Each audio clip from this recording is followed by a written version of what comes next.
ॐ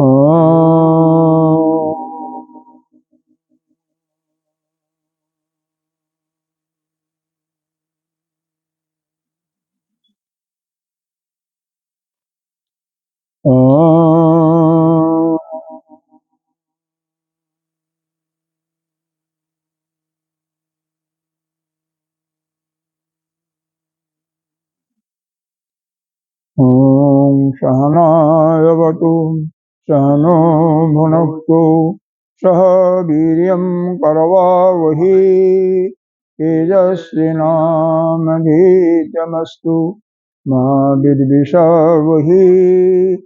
ॐ शान्तिः शान्तिः शान्तिः। ॐ पार्थाय प्रतिबोधितां भगवता नारायणेन स्वयं व्यासेन ग्रथितां पुराणमुनिना मध्ये महाभारतम् अद्वैतामृतवर्षिणीं भगवतीम् अष्टादशाध्यायिनीम् अम्ब त्वाम् अनुसन्दधामि भगवद्गीते भवद्वेषिणि। नमस्तुते व्यासविशालबुद्धे पुल्लारविन्दाय ददामि येन त्वया भारततैलपूर्ण प्रज्वलितो ज्ञानमयोऽधि प्रबन्धपारिजाताय तोत्रवेत्रैकपाणि ज्ञानमुद्राय कृष्णाय गीतामृतदुहे सर्वोपनिषदो गावो दुग्धो गोपालनन्दन पार्थो वत्स सुधीर्भुग्धो दुग्धं गीतामृतं महत् वसुदेवसुतं देवं कंसचारूढमर्दनं देवकी परमानन्दं देशं वन्दे जगद्गुरुं भीष्मदोरकथा जयद्रथजला गान्धारनीलोत्पल शैलग्राहवती कृपेणो वहनी करणेन वेलाकुल अस्वस्थामविकर्णघोरमकर दुर्योधनावर्ति चोदिरागलुपाण्डैरणनदी वर्तकः केशव आराशर्यवच सरोजममलं गीतार्धबन्धोत्कट नानाख्यानकेशरं हरिकथा बोधना बोधितम् सज्जनशतपदैरहरः पीयमानं मुदा भूयात् भारतपङ्कजं कलिमलिप्रशंसिनः श्रेयस् मुखं करोति वाचालं पङ्गुलङ्घयति यत्कृपादमहं वन्दे परमानन्दमाधवम् यं ब्रह्मा वरुणेन्द्ररुद्रमरुतः स्तुवन्ति अस्मै जय शाङ्गपदक्रम उपनिषदै गायन्ति यमिषामः ज्ञानावस्थिततद्गतेन मनसा पश्यन्ति यमयोगिनो शान्तं न विदुषुरसुरगणा देवाय तस्मै नमः देवाय तस्मै नमः सच्चिदानन्दरूपाय विश्वोत्पत्त्यादिहेतवे तापत्रयविनाशाय श्रीकृष्णाय वयं नमः नारायणं नमस्कृत्य नरं चैव नरोत्तमं देवीं सरस्वती व्यासं ततो जयमुदीरये अखण्डमण्डलाकारं व्याप्तं येन चराचरं तत्पदं दर्शितं येन तस्मै श्रीगुरवे नमः अज्ञानतिमिरान्धस्य ज्ञानाञ्जनशलाकया चक्षुरुन्मीलितं येन तस्मै श्रीगुरवे गुरुर्ब्रह्मा गुरुर्विष्णु गुरुर्देवो महेश्वरः गुरुः साक्षात् परं ब्रह्म तस्मै श्रीगुरवे नमः गजाननं भूतगणाधिसेवितं कपिध्वजम्बो फलचारुभक्षणम् उमाशतं शोकविनाशकारकं नमामि विघ्नेश्वरपादपङ्कजम् अनंत श्री विभूषित श्री 1008 महानिर्वाणी अखाड़ा के अग्रणीय श्रोतीय ब्रह्मनिष्ठ महामंडलेश्वर एवं उत्तर प्रदेश संत समाज के अध्यक्ष श्री सदगुरुदेव भगवान के चरणों में कोटि कोटि बंदन नमन। यहाँ के अधिष्ठाता देव ब्रह्मचारी श्री कृष्ण चैतन्य जी और भक्तजन सभी के अंतःकरण में विराजमान उस आत्मस्वरूप परमात्मा को नमन करते हैं, वंदन करते हैं। 28वें श्लोक से आगे बढ़ते हैं। शुभाशुभ फलैवं मोक्षसे कर्म बंधनैः संन्यास योग युक्तात्मा विमुक्तो माम उपश्यसि समो अहं सर्वभूतेषु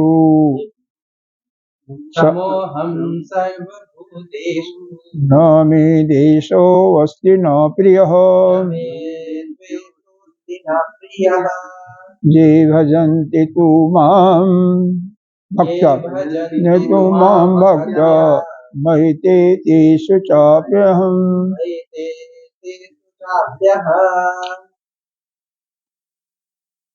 देखो,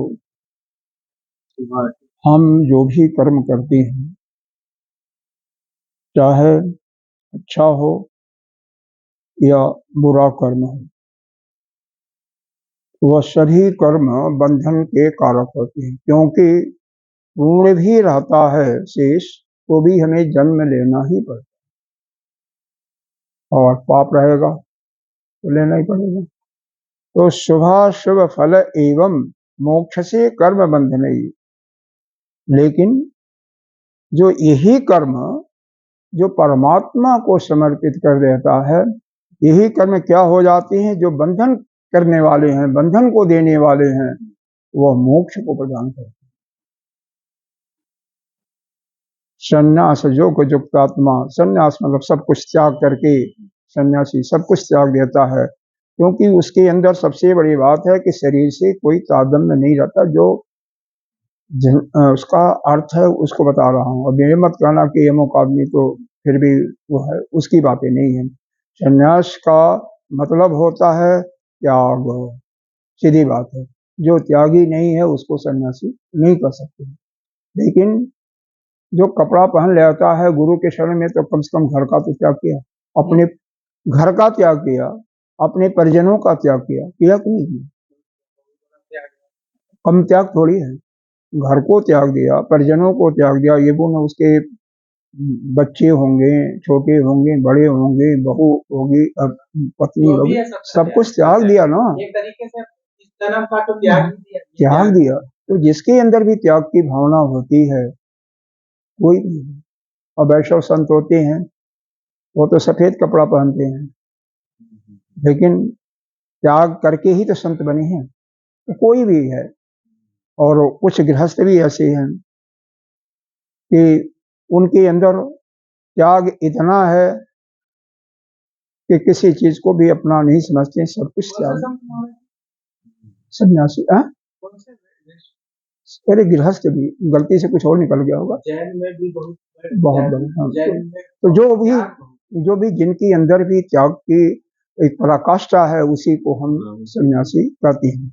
और बाकी शाब्दिक अर्थ से तो जो सन्यास को ग्रहण कर लेता है, तो छोड़ करके उसी को सन्यास कहते हैं। तो सन्यास योग कहते हैं कर्म को।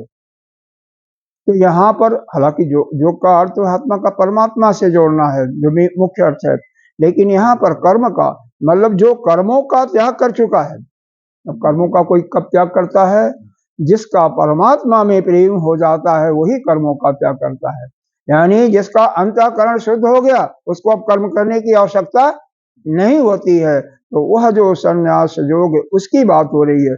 संन्यास योग युक्तात्मा, जिसको संसार के कर्म की कोई भी आवश्यकता नहीं रह गई है। क्यों? कि वह संन्यास, सभी कर्मों का संन्यास कर दिया और बिना अंतःकरण शुद्ध हुए सारे कर्मों का त्याग किया, बिना परमात्मा से प्रेम लगे हुए कर दिया। तो वो तो नहीं ठीक है, लेकिन फिर भी धीरे धीरे वह लाइन पर वो भी आएगा, उसका भी अच्छा ही है। जो इससे मुक्त हो चुका है, वह मेरे को ही उपैश्यसि, मेरे को ही प्राप्त होता है। तात्पर्य क्या है, आप कुछ भी करो, जैसे कि पिछले श्लोक में ही बताया था ना, जत करोषि जत अशनसि जत जुहोषि ददासि तत तत तपस्यसि कौन्तेय तत कुरुष्व मद अर्पण। आप उस परमात्मा को अर्पण करो, जो कुछ करो उसके लिए करो। आपका अपना कोई भी कर्म करने की इच्छा नहीं। आप भोजन बनाओ, उसी के लिए बना रहे हो, कोई भी काम कर रहे हो उसी के लिए करो, या समझ लो कि उसी के लिए। आप भोजन खाओ भी ना, तो हम उसी के लिए, जो हमारे अंदर बैठा हुआ उसी के खुश के लिए कर रहे हैं। दूसरी बात एक और भी होता है, एक दूसरा अर्थ आप कर सकते हो कि जब आपकी संतुष्टि होती है अंदर से ना, तो बाद में भगवान की भक्ति भी होती है। अब भूखे भजन न हो ही गोपाला, ले ला अपन कंठी माला। तो बिल्कुल भूखा हुआ होगा तो भी भजन नहीं होगा। इसीलिए गीता जी में दूसरे अध्याय में आया, युक्त आहार विहार युक्त चेष्टा कर्मसु। सब कुछ युक्त जब होता है ना, एक उचित मात्रा में, न बहुत ज्यादा हो न बहुत हो, चाहे आहार हो चाहे विहार हो चाहे निद्रा हो, सब कुछ हाँ। तो दूसरी बात यह, आप सो भी रहे हो ना, तो परमात्मा के लिए सो, लेकिन बाद में फिर परमात्मा का भजन करो ना। इसलिए कि जब हमारे शरीर से थकान निकल जाएगी तो हम परमात्मा का, आपका जो भाव हो वो शुद्ध। कोई भी काम करो, मान लो अपने लिए कर रहे हो, ठीक है, उसको वो नहीं खाता, लेकिन बाद में उस काम को करने के बाद आपका मन जब हर्षित हो जाएगा तब उसका भजन करो। तात्पर्य यह है कि आप नित्य निरंतर उस परमात्मा, किस प्रकार से हमारा मन परमात्मा में लगा होगा, कि हमारा मन परमात्मा में लगा रहे, उसके उस प्रयोजन को सिद्ध करने के लिए हम, हमारा भोजन भी हो, हमारा सोना भी हो, हमारा जाना भी हो कहीं, और सब कार्य हम परमात्मा के अपने प्रेम को या अपने हृदय को परमात्मा से जोड़ने के लिए ही लगाए। अब यहाँ पर शुभ और अशुभ दोनों है ना, मतलब पाप और पुण्य। तो बहुत से लोग कहते हैं भाई हम शुभ कार्य तो परमात्मा को अर्पित कर लेते हैं, जो पुण्य है, अच्छे काम को तो परमात्मा को, लेकिन बुरा काम कैसे करें। तो कहते हैं परमात्मा इतना कृतज्ञ नहीं है, अगर सारे अपने अच्छे काम उसको दे दोगे तो बुरा काम वो अपने आप ही ले लेगा। अब ऐसे तो यहाँ पर ऊपर वाले श्लोक में ही लिखा हुआ, जो कुछ करो सब परमात्मा के लिए। हालांकि जानबूझ करके आपको गलत काम जो वेदों में मना किया गया उसको नहीं करना। क्या? अरे झूठ बोलना, किसी का सामान छीनना, किसी को मारना, गाली देना, यह सब तो नहीं है ना। क्योंकि देखो, अगर आप दूसरे को प्रसन्न रखोगे तो उसके अंदर भी तो वही बैठा हुआ ना, तो हर्षित नहीं होगा, प्रफुल्लित होगा ना। किसी से अगर आप प्रेम से बातें का हर्षित होगा, और उसको देख करके आपका भी हृदय खिलेगा, वो भी प्रसन्न होगा। कभी भी किसी की अपने लिए न करके दूसरों के लिए कर्म करके देखो, जो अंदर से अपार खुशी होती। आप तो शायद करते रहते होगे, मंदिर मंदिर में जाते होगे, बहुत अनन्य, हाँ, सुख मिलता है। बहुत पुरानी बात है कि एक बार, मेरे ख्याल से 15-20 साल हो गया होगा, एक बार पहली बार जब हमने ऐसा किया था, हमारे यहाँ से जहाँ पर हम लोगों का निवास है करीब 20-25-30 किलोमीटर दूरी पर होगा, और 5 बजे वहाँ पहुँच करके सेवा करनी थी। इस चीज की सेवा, और वह ऐसा होता है, वह सेवा ऐसा थी, लोग कुछ क्रिया करते थे, उनके लिए पानी गर्म करना, पानी के जल, तो कुछ क्रिया, जो भी कुछ क्रियाएं होती हैं, जिसमें कुंजल होता है, नीति होता है, तो वो सब क्रियाओं में, हाँ हाँ, नाक में रस्सी नहीं होती है, रबड़ की या सूत्र नीति होती है, उसको डाल करके निकालना, और जिससे अंदर जो कप वगैरह जमा हो ना, हाँ, वो सब तो हमने तो किया भी करते हैं। नहीं करते हैं, कभी कभी ऐसी नहीं है, जो एक बार आ जाता है, कभी करते हैं, जब तकलीफ हो ना तब तो करना ही चाहिए। हाँ, किसी चीज की आदत नहीं डालनी चाहिए, आदत खराब भी होता है। और हमारे परम गुरुदेव है, इनको भी तो पानी शायद इसी से मस्तिष्क में चला गया था और वही बाद में तो ऐसा है। पहली बात तो कोई चीज अच्छी तरह से समझे या बिना किसी के सुपरविजन में ये सब कार्य नहीं करना। बिना किसी सुपरविजन के कोई योग्य व्यक्ति है उसके साथ ही करना चाहिए, उसकी निगरानी में करना। और दूसरी बात है, जब होने को होता है तो बहाना लग जाता है। बहाना जिसकी कुछ भी नहीं है, रिस्क नहीं है, वो ठीक है। उनका तो ऐसे ही हुआ होगा कि वह होना था इसलिए हो गया, नहीं तो कोई अनाड़ी, क्योंकि वो तो जोगी थे, अनाड़ी आदमी करता है ना तो उसके साथ में गलती होती है। हमारे अपना शंकराचार्य जी ये तो पर काया प्रवेश भी किए हैं, बहुत बड़े जोगी थे जितने भी लोग हुए। हमारे उसमें ऐसे नहीं है, वैसे साधारण व्यक्ति नहीं, यही नहीं जितने भी थे, यही इनके इनके जो गुरु भगवान थे, गुरु थे इनके गोविंद बल, हाँ गोविंद जी नाम था ना, पत्नी पड़ेगी। हाँ, तो कितने बड़े जोगी थे, ऐसे ऐसे जोगियों की बातें हो रही हैं। इन्होंने तो एक पूरे वो जो गंगा नर्मदा जी का जो बाढ़ हनुमा पानी भर रहा था उसको एक घड़े में रख करके रोक दिया सारा। शंकराचार्य ऐसा तपोबल था ना, जोग का बल था इनके पास, तपस्या का। तो इनकी बातें तो छोड़ दो, तो महान। हाँ, हम लोग तो कुछ नहीं है, क्या कुछ नहीं, कम से कम प्रेरणा तो होती है ना। हाँ, बहुत प्रेरणा होती है दूसरों को देख करके जो अच्छा काम किए, समाज के लिए काम किए हैं। क्योंकि इनके गुरुदेव अंदर समाधि में थे, भक्त जनों को चिंता हो गई कि नर्मदा जी का पानी उफान पर है तो हमारे गुरुदेव का क्या होगा, समाधि से तोड़ते हैं तो भी अच्छा नहीं है। तो उन्होंने कहा कोई बात नहीं, मैं उसका प्रश्न करता हूँ, और वहां पर एक बर्तन रख दिया दरवाजे के पास, सारा पानी उसी में चला गया। हाँ सब, अरे अगस्त मुनि ने पूरे समुद्र को सोख लिया था अंजलि में रख करके, और क्या ऐसे ऐसे लोग महात्मा जोगी हुए हमारे, बहुत बड़े संकल्प। हाँ, संकल्प शक्ति है, और एक जन्म नहीं कई जन्मों का संकल्प है। अब यहाँ पर यही है कि अगर आप केवल अच्छे कर्म को ही, वैसे तो जो भी कर्म है सब परमात्मा को समर्पित करो, अपनी तरफ से कोई गलत काम मत करो। लेकिन अगर कोई हो भी गया, अगर नहीं भी देना चाहते हो तो सारे अच्छे कर्मों का फल यानी पुण्य को दे दोगे तो वह परमात्मा आपके बुरे कर्मों का भी कोई दंड नहीं देगा, उसको भी अपना लेगा। अगर कोई हो भी गया है तो वो ऐसा नहीं, बिल्कुल। लेकिन कोशिश ये होना चाहिए, जानबूझ करके कोई कर्म हमें गलत नहीं करना चाहिए। अनजाने में कोई, जैसे अनजाने में बिल्ली जा रही है, एक कोई कंकड़ है, ढेला है, उठा के फेंक दिया, अब उसकी मृत्यु होनी थी, मृत्यु हो गई, हो गया। कई बार तो गाय को केवल छूने से ही मृत्यु हुई है, क्योंकि एक निमित्त कारण उनको बनना था किसी को, तो उसके द्वारा हो गया। तो इस सब चीजों का कोई दोष नहीं होता।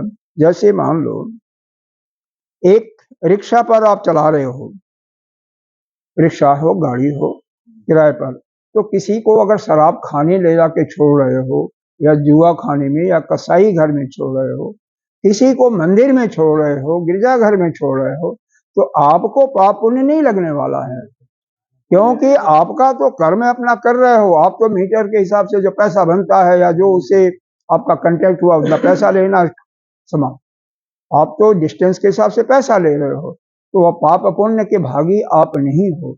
उसी प्रकार से जो कुछ कर्म करते रहो, अगर आप परमात्मा को समर्पित उसके निमित्त करोगे तो आपको कोई न पाप लगेगा न कोई पुण्य लगेगा, और अपना बस रहोगे। अर्जुन को कोई पाप लगा, पुण्य लगा। अर्जुन ने तो भगवान के कहने पर युद्ध, अरे रथ से बाहर है, उसकी रथ की पहिया धसी हुई है कर्ण की, भगवान ने कहा मारो इसको, यही समय है, मारा, कोई पाप नहीं लगा। कहीं अर्जुन का वर्णन नहीं है कि वह नरक में गया है। हाँ, प्रभु ने कहा तो किया बस। तो लेकिन वो भी तो अभिमन्यु के साथ गलत किए थे। कौन? वो ठीक है, वो हाँ ठीक है, आपकी बात ठीक है। Tit for tat, tit for tat, आपके कहने का तात्पर्य उन्होंने गलत किया तो इन्होंने भी गलत किया। है, ठीक है वो भी, लेकिन ऐसा है या कंपनसेशन नहीं होता है यहाँ पर। उनको किया हुआ कर्म उन्होंने जो किया उसका फल उनको मिलेगा। हमें जो मान लीजिए हमारे साथ कोई गलत कार्य करता है तो जिसने किया उसका फल उसको भोगना पड़ेगा, और हम जो करेंगे गलत काम करेंगे तो उसका फल मेरे को मिलेगा। युद्ध का नियम था कि हफ्ते में बार नहीं करेगा। अरे युद्ध का तो बहुत सारे नियम थे। युद्ध का तो अभी नहीं नियम था, सूर्योदय को शुरू होगा और सूर्यास्त में समाप्त हो जाएगा। हाँ, लेकिन रात्रि में जाकर के युद्ध समाप्त हो ही गया था, लेकिन सबको मार डाला इसने। अस्वस्था मान उसमें मारने वाला तो अस्वस्था था, कृपाचार्य और कृतवर्मा तो बाहर ही थे, तीन ही थे। तो यह बात तो उस बात का यहाँ पर वर्णन नहीं हो रहा है। बात का वर्णन यह हो रहा है कि अगर भगवान के कहने पर कोई कुछ कार्य करता है या दूसरा के आदेश के कोई आपसे श्रेष्ठ है, अब गुरुदेव कोई काम करते हैं वो आपने किया तो उसका पुण्य और पाप के भागी आप नहीं होगे, यह कहने का भाव यह है। दूसरा क्या करता उसका यहाँ पर कोई जिक्र नहीं है, ठीक है। तो हमें जो कुछ करना है उस परमात्मा के करते रहो काम, कोई दिक्कत है नहीं, उस काम उस परमात्मा के लिए करो। या हमारा संतुष्टि हो जाएगा तो हम जैसे ही हमारा संतुष्टि होगा फिर हम भगवान का भजन करते रहेंगे। अरे हमेशा किसी को खुश करके देखो क्या फल मिलता है। जैसे दूसरों को खुश करने के लिए कुछ काम करते हो ना, इतना हर्ष आता है, इतना अंदर का अपना हृदय, क्योंकि वही अपने अंदर जो बैठा हुआ है इतना प्रफुल्लित हो जाता है ना, गदगद हो जाते, वह सुख की परम सीमा होती, बहुत अच्छा लगता है। तो सन्यास युग युक्त आत्मा विमुक्तो माम, इस सन्यास योग से युक्त होकर के, यानी जिसके अंदर त्याग की पराकाष्ठा है, सभी कर्मों का त्याग करके उससे मुक्त होकर के, और जितने भी कर्म है, कर्म का बंधन है, सब कुछ नष्ट होकर के वो मोक्ष को प्राप्त होता है, यानी माम उपैससी, मेरे को ही प्राप्त होता है, फिर उसका दोबारा जन्म मरण नहीं होता। आइए इसका भाष्य देखें जरा।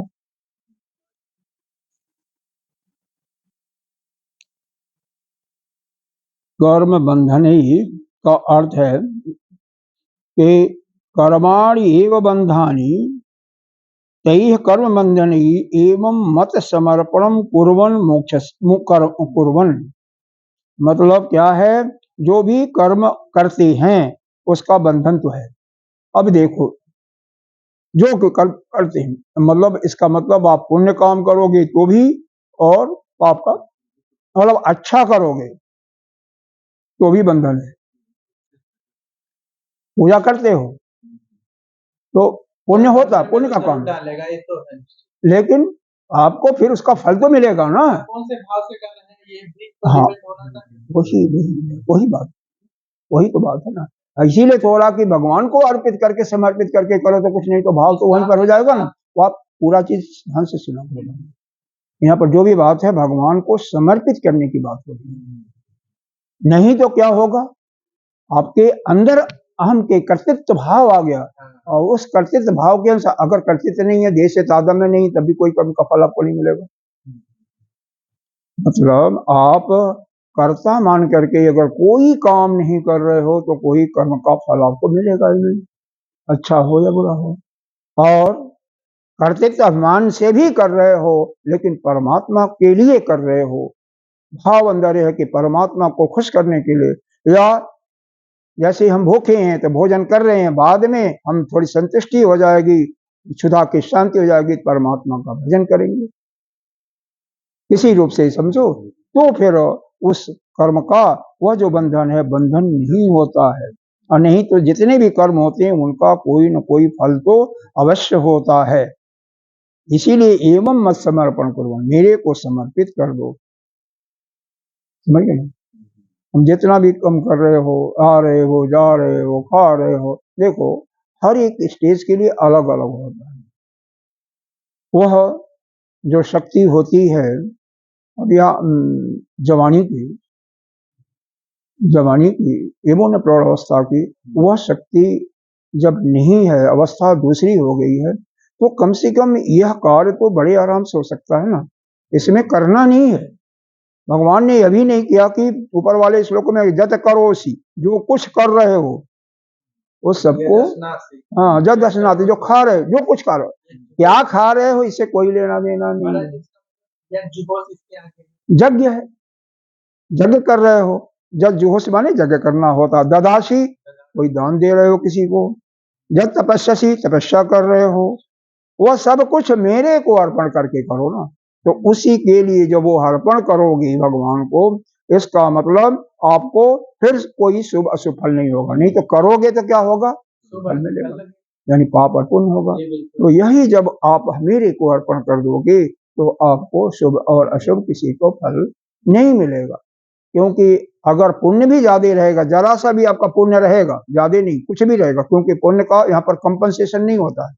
ऐसा नहीं होता है कि मान लो आप 1,000 रुपए का 1 लाख का पुण्य किया और 50,000 का पाप किया, तो पाप को कंपनसेट करके 50,000 दे, ऐसा नहीं होता है।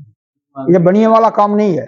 आपको अच्छे कर्म का अच्छा फल मिलेगा, उसका बुरे काम का बुरा फल मिलेगा। बस वो गाते नहीं है, सुन भाई चाचा सुन भतीजा, बुरे काम का बुरा नतीजा, ऐसे कुछ है।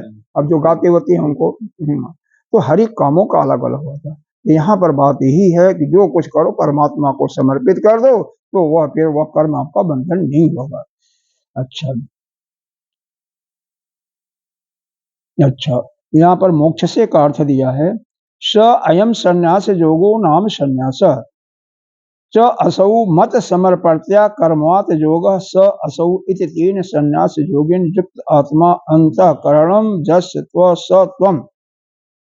मतलब यह है, जो कर्म रूप का है, कर्म को ही योग कहते हैं, और संन्यास का मतलब होता है त्याग।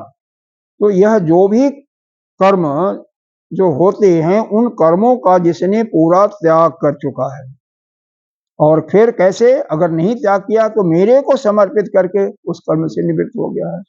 स असौ इति संन्यास योगिन, इसी को हम संन्यास योग से युक्त आत्मा कहते हैं।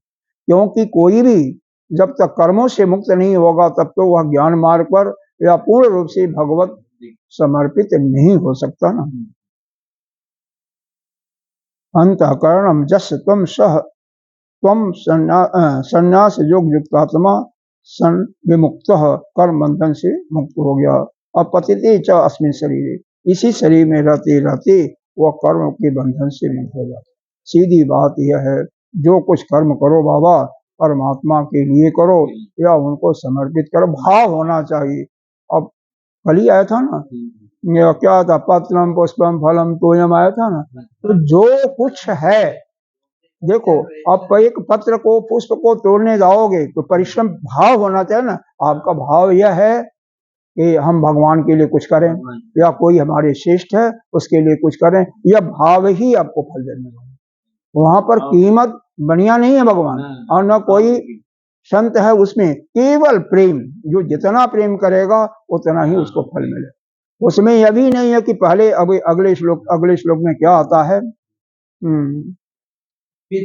यान्ति देवव्रता देवान् पितॄणान्ति पितृव्रता भूतानि यान्ति भूतेजा यान्ति मर्त्योजिनो यादि मर्त्याजिनो किमाम। इसके पहले है प्रथम पुष्पम के ऊपर वाला। हाँ वहाँ पर पीछे, इतना पीछे मत जाओ ना, फिर बाद में करें। अब वो तो कल बता दिया था, कल ही बताया था ना कुछ। आप बोले इसके पहले क्या है तो अच्छा नहीं, ऐसा कुछ नहीं, निकल गया होगा तो पता लगा, कोई बात। समोहम सर्वभूतेषु न मे दृश्योऽसिद् न प्रियः देश ये ए भजन्ति तु मां भक्त्या मयि ते तेषु च अप्यहम्।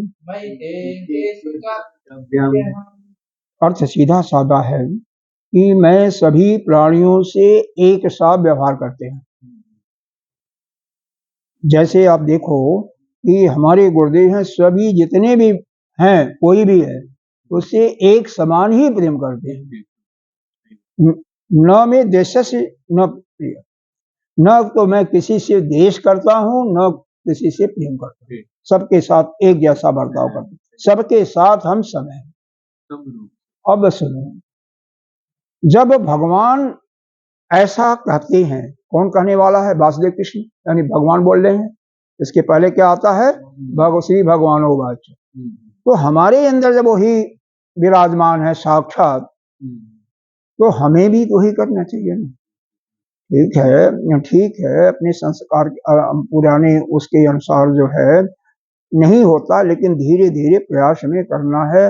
हमारे लिए न तो कोई पापी है और न तो कोई पुण्यात्मा, हमें सबके साथ एक जैसा व्यवहार करना चाहिए। लेकिन जो मान लो आपकी सेवा करेगा वो तो फ्री होगा ना, है? अब जैसे जो गुरुदेव का जहां भी सत्संग होता है या वैसे आता है लखनऊ में 2-3 बार हफ्ते में आता है, 10 दिन में आता है, तो नित्य प्रति आकर के जो आश्रम की या गुरुदेव की सेवा करता, तो उससे प्रेम होगा कि नहीं होगा? इसी प्रकार से जो नित्य भजता है, जो मेरा भजन करता है, उसको मैं खुद भजता हूँ या वह मेरा अतिथि है। हम समान व्यवहार करते हैं सबसे, इसमें कोई दोहरा नहीं है। नहीं, यहाँ पर ही है समो हम सर्वभूतेषु, सभी प्राणियों के लिए हमारा सम व्यवहार है। लेकिन कंडीशन यही लगा ना, जे भजन तू माम भक्ता, जो पूरे श्रद्धा के साथ मेरा भजन करता है। हाँ, बस यही होता है ना, यही तो सबके साथ होता है ना, सबके साथ हमारा प्रेम वैसे समान है। बस वही बात, सीधी बात है ना, यही बात है ना कि भाई देखो, हमारा प्रेम तो हमारा कोई न प्रिय है न कोई किसी से मैं द्वेष करता हूँ, सभी हमारे लिए बराबर है। लेकिन यह सब होने के बावजूद भी जो मेरा हर समय ध्यान रखेगा, हर समय ध्यान रखेगा, तो उसका मेरा प्रेम हो जाएगा ना। हाँ, जैसे आप करते हो ना, तो वैसा ही जिसका भी कर रहे हो तो उसका प्रेम स्वभावतः हो जाता है। आपको या किसी को कुछ करने की जरूरत नहीं होती अपने आप। यही यहाँ पर भगवान कर रहे हैं। समो हम गीता जी के अंतर्गत कई जगह आया हुआ है। समो हम सर्वभूतेषु न मे दोषस्य न प्रिय। यहाँ पर भाव इसके साथ में यह भी है, हमारा सबसे बड़ा दुश्मन कौन है? हमारा सबसे बड़ा दुश्मन क्या है? तो कौन है? तो हमारे अंदर ही, अंतःकरण में ही यह जो राग और द्वेष, यहाँ पर क्या है? प्रेम और दोष है ना। यह राग और द्वेष जो उत्पन्न हो जाता है, राग किससे हुआ है? जिसका चिंतन अब दिन में कम से कम आपका 1 बार 2 बार मन चला जाता है, इसका मतलब आपसे राग हो गया। अब उसको किसी एक से अगर हम 10 बार बात करते हैं, 2 बार बात करते हैं, रोज बात करते हैं, इसका मतलब हमारा राग तो हो गया ना। अब वो हमारे आसक्ति का कारण है, वो हमारे बंधन का कारण हो जाता है। इसी प्रकार से अगर किसी के साथ दोष हो गया, मतलब उसको देख करके ही हमें अच्छा नहीं लगता, हाँ, तो उसका भी तो जब भी उसका चेहरा आएगा सामने या उसका स्वरूप आएगा, उसका माइंड में उसके प्रति जाएगा भाव, तो हमें अपने चित्त हमारा खराब होगा, देश आएगा। ये दोनों चीजें बंधन के कारण है। यहाँ से हमें यही क्षमता, लेकिन वह जो परमात्मा है न तो किसी से प्रेम न देश, इसलिए उसको कोई कर्म का बंधन है ही नहीं, और वही हमें करना है, क्योंकि हमारे अंदर भी तो वही है परमात्मा। यही करना कि हमारा अंतःकरण इतना पवित्र हो, राग द्वेष हो, क्योंकि राग और द्वेष ही जितने भी, हालांकि सबका मूल कारण बताया गया है अविद्या है, अज्ञान है। कारण क्या है? 5 मूल रूप से क्लेश बताए गए हैं, उसमें पहला ही है अविद्या, दूसरा अस्मिता, तीसरा राग, चौथा द्वेष और 5वां अभिनिवेश। लेकिन हम राग और द्वेष को, सभी अविद्या जनित है, चारों कर्म जो है ना, चारों यह जो क्लेश है अविद्या के कारण ही। अगर अविद्या नहीं है, यानी आपके अंदर यह है कि हमारे सिवा कोई है ही नहीं है, तो किससे आपका राग होगा, किससे द्वेष होगा? जब संसार के समस्त प्राणी में आप ही हो, तो किससे राग होगा, किससे द्वेष होगा? लेकिन चूंकि वह हमें अज्ञान है, हमें नहीं मालूम है ठीक ठीक कि हम तो यह जानते हैं कि आप अलग हम अलग, एकत्व का बोध हमें नहीं है ना। एकत्व का बोध नहीं है, हमें तो द्वैत भाव में है, त्रैत भाव में है, तो इसलिए उसका दोष तो हमें लगना ही लगना है, और इसीलिए हमारे अंदर राग देश होता है। अब देखो, राग से ही मोह और लोभ होता है। किसी के प्रति आसक्ति बारंबार करोगे तो उसका बार बार याद हो जाएगा, उसका मोह होगा। कोई वस्तु होगी तो उसको पाने का लोभ होगा, बारंबार सोचने से ही होता है ना, बारंबार चिंतन करते रहोगे होगा। और इसी प्रकार से द्वेष हो जाएगा तो उसको देखते ही आपको गुस्सा भी आएगा, क्रोध भी आएगा, आएगा कि नहीं आएगा? तो यह जितनी भी चीजें हैं ना, मद मत्सर, यह सब इसी से, यह वैसे तो विद्या है, इनका मूल कारण बताया गया, लेकिन अगर राग देश समाप्त हो तो सारे अपने आप ही धीरे धीरे समाप्त हो जाते हैं। तो हमें सबसे बड़ी बात इसमें इसको देख करके है कि कोई भी मिलता है, कोई भी व्यक्ति, हम जानते हैं नहीं जानते हैं, अगर एक तो हमें उसके पिछले जन्म कौन संत बता रहे थे, करें किसी के पीछे, इसी में भगवान में दूसरे आया है, इसके आगे वाले श्लोक में ही आया है कि कोई दुरात्मा है तो उससे भी हमें पीछे दुरात्मा था ना, अभी भक्ति करने लगा। कोई पापी है, घोर कातिल है, हाँ, लेकिन अब तो हमारा भजन कर रहा है, तो वो हमारे लिए क्या, हमें पीछे उसके जन्म में हिस्ट्री में जाने में क्या जरूरत है? हम इतिहास के व्याख्याकार तो नहीं है ना, पीछे किसने क्या किया है क्या नहीं किया है, पुण्य किया है पाप किया, उससे कोई लेना देना नहीं है। वर्तमान में वह अगर हमारे शरण में आ गया तो वो मेरे लिए हमारे शरण में है, हमारी भक्ति कर रहा है, हमारा पूजन कर रहा है, हमारी अर्चना कर रहा है, तो मैं उसके सबको माफ करता रहता हूँ, वो मेरा प्रिय हो गया ना। ठीक है, हम सबके साथ हमारा व्यवहार समान है, ऐसे ही गुरुदेव के साथ भी है। गुरुदेव यही कहते रहते हैं, बारंबार सुनाते हैं इसको, शायद आपने सत्संग में सुना होगा। हमारे लिए जैसे वह परमात्मा सबको समान दृष्टि से देखते हुए भी जो उसके अतिशय प्रेम करता, जो उससे प्रेम करता, प्रेम के साथ उससे प्रेम क्या करना है, यही भक्ति है, भाव ही है ना। अब कोई चढ़ाते हो तो वह उसमें यह नहीं सोचना अरे वो तो तुलसी का भी पत्ता नहीं, कोई भी पत्ता है उसको भी प्रेम से खाता है ना, भाव के साथ जो चढ़ा है उसको खा लेता है। हाँ, वहां पर कोई वह बनिया नहीं है, व्यापारी नहीं है कि हमें लाख रुपया चाहिए, करोड़ रुपए का चीज चाहिए, एक पैसे का, कुछ नहीं, उसको क्या है। इसी प्रकार से संत भी जो होते हैं ना, वास्तव में संत होते हैं तो इसको कोई चिंता नहीं होती है, केवल भाव के ही वो प्रेमी होते हैं। श्रद्धा किसकी कितनी गहरी है उसी से वो प्रेम करते हैं। क्या कोई किया पीछे क्या नहीं किया, उसके पास्ट लाइफ से कोई मतलब नहीं। अब अगर वह मेरे को समर्पित है या मेरे ही सेवा में लगाओ मेरा था, वो मेरा सबसे प्रिय हुआ कि नहीं हुआ, बस सीधी सी बात है। पीछे कैसा भी रहो कोई बात नहीं, पीछे की लाइफ किया, पीछे तो हम भी हो सकता है डाकू रहे, हाँ, उससे क्या लेना देना।